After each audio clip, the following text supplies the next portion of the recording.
அஸ்ஸலாமு அலைக்கும் வரஹ்மத்துல்லாஹி வரகாத்துஹு. Welcome back to our channel. இப்போ இருக்க காலகட்டத்தில் பெற்றோர்களை ஒரு பொருட்டாவே மதிக்கிறதுல பாரமாகவே பெற்றோர்களை நினைக்கிறாங்க. நம்ம மார்க்கத்தில் மட்டும் இல்லை, எல்லா மதத்தவரும் பெற்றோரை ஒரு சுமையாகவே நினச்சிட்டு இருக்காங்க. பெற்றோர்களிடம் காசு பணம் இருக்கா, சொத்து சுகம் இருக்கா, அப்போ நான் வச்சுக்கிறேன், இல்லாட்டி நான் எதுக்கு அவங்கள வச்சுக்கணும், நான் பார்த்துக்கணும் அப்படின்னு சொல்லிட்டு நிறைய பேருக்கு இந்த எண்ணம் இருக்குது. இஸ்லாத்தில் பெற்றோர்களை எப்படி பார்த்துக்கணும், அவங்களுக்கு எவ்வளோ முக்கியத்துவம் கொடுத்து அல்லாஹ் சுப்ஹானஹு வ தஆலா குர்ஆனில் கூறியிருக்காங்க. நம்ம வீடியோல நம்ம பார்க்க போறோம். வீடியோவை ஸ்கிப் பண்ணாம பாருங்க. வீடியோ ஃபர்ஸ்ட் டைம் பார்க்கறீங்கன்னா கண்டிப்பா சப்ஸ்கிரைப் பட்டனை கிளிக் பண்ணிட்டு பக்கத்துல இருக்க பெல் ஐகான் கிளிக் பண்ணி ஆல் ஆப்ஷனை கொடுத்துருங்க. இப்போ வாங்க வீடியோக்குள்ள போயிடலாம். அஊது பில்லாஹி மினஷ் ஷைத்தானிர் ரஜீம். பிஸ்மில்லாஹிர் ரஹ்மானிர் ரஹீம். நமது புனித மார்க்கமான இஸ்லாம் பெற்றோர்களிடம் நல்ல விதமாக நடந்து கொள்வதையும் ஒழுக்கம் இன்னும் கண்ணியமாக இருப்பதையும் கற்றுத்தருகிறது. ஏனென்றால் பெற்றோர்கள் நம்மை வளர்க்கின்றார்கள், நமது ஒவ்வொரு தேவைகளையும் நிறைவேற்றுகிறார்கள், நமக்காக தனது சுகங்களை தியாகம் செய்கிறார்கள். அவர்களின் பெரிய உபகாரம் நம்மீது இருக்கிறது. இதன் காரணமாகவே அல்லாஹு தன்னுடைய வணக்க வழிபாட்டிற்கு பிறகு தாய் தந்தைக்கு வழிபட்டு நடப்பதற்கு கட்டளையிடுகின்றான்.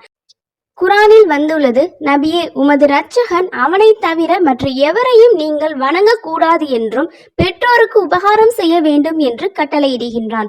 அல் குரான் அத்தியாயம் 17 வசனம் 23. இதற்கு இமாம் குர்துபி ரஹ்மத்துல்லாஹி அலைஹி விளக்கம் அளித்துள்ளார்கள். அல்லாஹு தன்னுடைய இபாதத்தை எவ்வாறு முக்கியத்துவத்துடன் ஃபர்லாக வாஜிபாக ஆக்கி வைத்துள்ளானோ அவ்வாறே பெற்றோர்களிடத்தில் பிள்ளைகள் ஒழுக்கத்துடன் கண்ணியத்துடனும் நடந்து கொள்வதை தன்னுடைய இபாதத்துடன் சேர்த்து வாஜிபாக்கி வைத்துள்ளான். அல்லாஹ் குரானில் எனக்கும் நன்றி செலுத்துங்கள், இன்னும் உங்களுடைய பெற்றோர்களுக்கும் நன்றி செலுத்துங்கள் என்று கூறுகின்றான். எனவே அல்லாஹ் தன்னுடைய இபாதத்திற்கு பிறகு பெற்றோர்களுக்கு வழிபடுவது இன்னும் அவர்களிடம் நன்றியுடன் நடந்து கொள்வதை வாஜிபாக்கி வைத்துள்ளான். இன்னும் குரானில் நீங்கள் அவனை தவிர வேறு எவரையும் வணங்க வேண்டாம் என்றும், மேலும் தன் தாய் தந்தையுடன் நல்ல முறையில் நடந்து கொள்ளுங்கள் என்றும், அவர்களின் ஒருவரோ அல்லது இருவருமோ முதுமையை அடைந்துவிட்டால் அவர்களை சீ என்று கூட கூற வேண்டாம் என்றும், அவர்களின் உதாசீனப்படுத்தாமல் மிக்க மரியாதையுடன் நடந்து கொள்ளுங்கள் என்றும் அல்லாஹ் சுப்ஹானஹு வ தஆலா கட்டளையிடுகின்றான். இதற்கு சம்பந்தமாக புகாரி ஷரீஃபில் வந்துள்ளது, நபி ஸல்லல்லாஹு அலைஹி வஸல்லம் அவர்களிடம் ஒரு சஹாபி யா ரசூலல்லாஹ், அல்லாஹ்விற்கு மிகவும் விருப்பமான செயல் எது என்று கேட்டார். தொழுகையை அந்தந்த நேரத்தில் தொழுவது என்று ரசூல் ஸல்லல்லாஹு அலைஹி வஸல்லம் பதிலளித்தார்கள். பிறகு எந்த செயல் அல்லாஹ்விற்கு விருப்பமானது என்று கேட்டார். பெற்றோர்களிடம் நல்ல முறையில் நடந்து கொள்வது என்று அருமை நபி ஸல்லல்லாஹு அலைஹி வஸல்லம் அவர்கள் பதில் கூறினார்கள். இந்த ஹதீஸில் அல்லாஹுடைய இபாதத்திற்கு பிறகு பெற்றோர்களிடம் நல்ல முறையில் நடந்து கொள்வதுதான் அல்லாஹ்விற்கு மிகவும் விருப்பமான செயல் என்று கூறியுள்ளார்கள். தாய் தந்தைக்கு பணிவடை செய்வதால், அவர்களை சந்தோஷமாக வைத்துக் கொள்வதால் இம்மையிலும் மறுமையிலும் மிக பெரிய லாபம் இருக்கின்றன. நபி ஸல்லல்லாஹு அலைஹி வஸல்லம் அவர்களிடம் ஒரு சஹாபி கேட்டார்கள், யா ரசூலுல்லாஹ், பிள்ளைகளின் மீது பெற்றோருக்கு எந்த அளவு கடமை உள்ளது? அவ்விருவரும் உங்களின் ஸ்வர்க்கம் இன்னும் நரகமாக இருக்கிறார்கள் என்று அருமை நபி ஸல்லல்லாஹு அலைஹி வஸல்லம் அவர்கள் பதில் கூறினார்கள்.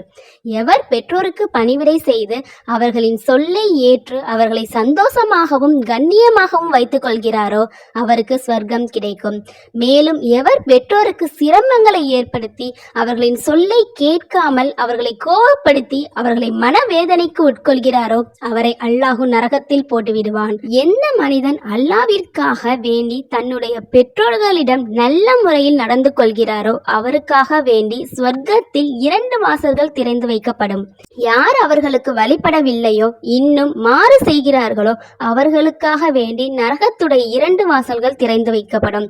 தாய் தந்தை இருவரில் இருந்து ஒருவர் மட்டும் இருந்தால் அப்பொழுது ஒரு வாசல் மட்டும் திறந்து வைக்கப்படும். அப்பொழுது ஒரு மனிதர் எழுந்து, யா ரசூலல்லாஹ், பெற்றோர்கள் பிள்ளைகள் மீது அந்நீதம் செய்தாலும் இந்த தண்டனை கொடுக்கப்படுமா என்று கேட்டார்கள். நபி ஸல்லல்லாஹு அலைஹி வஸல்லம் அவர்கள் அதற்கு, இருவரும் பிள்ளைகள் மீது அந்நீதம் செய்தாலும் இந்த தண்டனை கொடுக்கப்படும். பெற்றோர்கள் பிள்ளைகள் மீது அந்நீதம் செய்தாலும் பிள்ளைகள் அவர்களுக்கு கட்டுப்பட்டு கண்ணியத்துடன் நடந்து கொள்ள வேண்டும். அவர்களின் அந்நீதத்தின் மீது பிள்ளைகளுக்கு பகரம் வாங்குவதற்கு எந்த அனுமதியும் கிடையாது என்று ரசூல் ஸல்லல்லாஹு அலைஹி வஸல்லம் அவர்கள் பதில் கூறினார்கள்.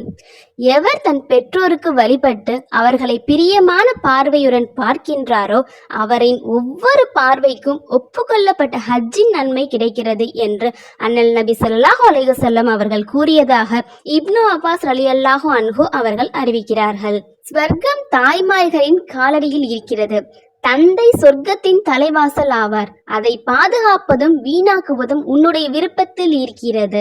அல்லாஹுடைய பொருத்தம் தந்தையின் பொருத்தத்தில் உள்ளது. அல்லாஹுடைய கோபம் தந்தையின் கோபத்தில் இருக்கிறது என்று ரசூல் ஸல்லல்லாஹு அலைஹி வஸல்லம் அவர்கள் கூறினார்கள். இதை அனைத்தும் மனதில் வைத்துக்கொண்டு நம் பெற்றோர்களுக்கு எப்படிப்பட்ட பிள்ளைகளாக இருக்க வேண்டும் என்று நம் கையில் தான் இருக்கிறது. அனைவரும் சொர்க்கத்தை அடைய அல்லாஹு தாலா நம்மளுக்கு தௌஃபீக் செய்வானாக. எவர் ஒருவர் சொர்க்கத்தை அடைய ஆசைப்படுவாரோ தன்னை ஈன்ற தாய் தந்தையரை மகிழ்ச்சி அடைய செய்வார். பெற்றோருக்கு நன்மை செய்வதை தவிர எச்செயலும் ஆயுளை நீடிக்காது. மரண கஷ்டத்தை விட்டு விடுதலை பெற விரும்புவோர் தனது பெற்றோருக்கு செலவு செய்ய வேண்டும் இன்ஷா அல்லாஹ். எனவே அது மட்டும் இல்லாமல் நம் அனைவரும் பெற்றோர்களிடம் பாசத்துடனும் கண்ணியத்துடனும் நடந்து கொள்ள வேண்டும். எப்பொழுதும் அவர்களை மகிழ்ச்சியாக இருக்க செய்ய வேண்டும். என் நிலையிலும் ஒரு அணு அளவு கூட துன்பத்தை அவர்களுக்கு கொடுக்க கூடாது. சகல நிலைகளிலும் மென்மையாகவும் கண்ணியமாகவும் பேச வேண்டும். அவர்களுக்காக எப்பொழுதும் துவா செய்து கொண்டே இருக்க வேண்டும் இன்ஷா அல்லாஹ். நீங்கள் அவர்களை சந்தோஷமாக வைத்தால் அல்லாஹு உங்கள் மீது சந்தோஷமாக இருப்பான். நீங்கள் அவர்களை வெறுப்படைய செய்தால் அல்லாஹு தாலா உங்கள் மீது வெறுப்படைவான். எவ்வளவு பெரிய நஷ்டவாளியாக நம்ம இருக்கின்றோம். அல்லாஹுடைய வெறுப்பை சம்பாதித்தால் அல்லாஹு நம்ம அனைவரையும் பாதுகாப்பானாக. இந்த வீடியோவை பார்த்த பின்னாடி பெற்றோர்களிடம் எவ்வளவு மென்மையாகவும் கண்ணியத்துடனும் ஒழுக்கத்துடன் நடந்து கொள்ள வேண்டும் என்று தெளிவு பெற்றிருக்கும் சொல்லி நம்புறேன். அல்ஹம்துலில்லாஹ். பெற்றோர்களின் முக்கியத்துவம் அவங்க உயிருடன் இருக்கும் போது எனக்கு தெரியல. ஆனா இப்ப அவங்க உயிருடன் இல்ல, மவுத்தாயிட்டாங்க அப்படின்னு சொல்லி ஃபீல் பண்ணீங்கன்னா மரணித்த பெற்றோருக்காக பாவ மன்னிப்பு கோரி கடன் இருந்தால் நிறைவேற்றி அவர்களை பற்றி எக்குறையும் கூறாமல் இருந்தாலும் பெற்றோருக்கு வழிபட்டவர் ஆவார். முதுமையான பெற்றோர்களை கண்ணியமாகவும் மென்மையாகவும் நடத்துவதோடு மரணித்த பின்னாடியும் அவர்களுக்காக துவா செய்தும் பாவ மன்னிப்பு கோரியும் கடன் இருந்தால் அதை நிறைவேற்றியும் நிறைய சதகா செய்து அந்த நன்மைகளை அவர்களுக்கு எத்தி வைக்கவும் இன்ஷா அல்லாஹ் நம்ம முயற்சி செய்ய வேண்டும். இந்த வீடியோ பிடிச்சிருந்தா கண்டிப்பா லைக் பட்டனை கிளிக் பண்ணிருங்க. அண்ட் ஃப்ரெண்ட்ஸ் அண்ட் ஃபேமிலிஸ்க்கு யூஸ்ஃபுல்லா இருக்கும்னா ஷேர் பண்ணிருங்க. அப்கமிங் வீடியோஸ் பார்க்கறதுக்காக நம்ம சேனலை மறக்காம சப்ஸ்கிரைப் பண்ணிருங்க. இன்ஷா அல்லாஹ் நம்ம இன்னொரு யூஸ்ஃபுல்லான வீடியோல மீட் பண்ணலாம்.